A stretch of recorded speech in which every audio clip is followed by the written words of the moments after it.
Des chefs religieux ont accusé Janak d'avoir soi-disant uriné près d'un Coran à l'intérieur d'une cour de mosquée où il jouait avec des camarades musulmans. Le livre saint aurait été souillé. Selon la loi pakistanaise, le blasphème contre le Coran est puni de la prison à perpétuité. Depuis que les émeutes ont eu lieu dans notre village, je ne sors plus de chez moi. La foule est venue chez nous et a détruit le temple. Ici, ils disent que c'est arrivé à cause de moi. L'enfant a passé 1 mois dans une prison pour mineurs. Quand j'ai été libéré du centre fermé, mes parents m'ont caché pendant 4 mois chez ma grand-mère. Je ne suis pas sorti de la maison. Quand j'étais en prison tout seul, ma mère, mon père et mes amis me manquaient.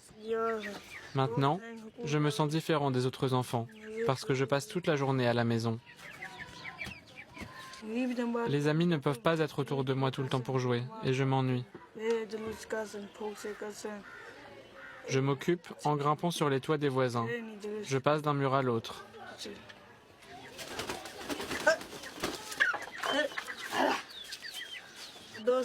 Ces poulets sont mes amis. Ils sont toujours là pour moi. Je joue avec eux. Ils ne me quittent jamais. N'est-ce pas mon ami ?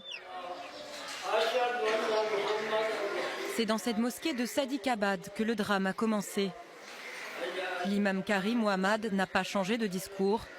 Il appelle toujours ses fidèles à la vengeance.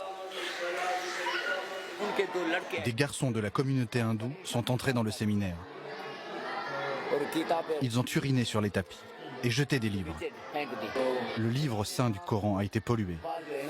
Celui qui commet un blasphème est digne d'être tué. Il doit être tué. C'est la seule punition, musulmans ou non musulmans. Ils auraient dû être arrêtés et punis, mais le gouvernement n'a rien fait.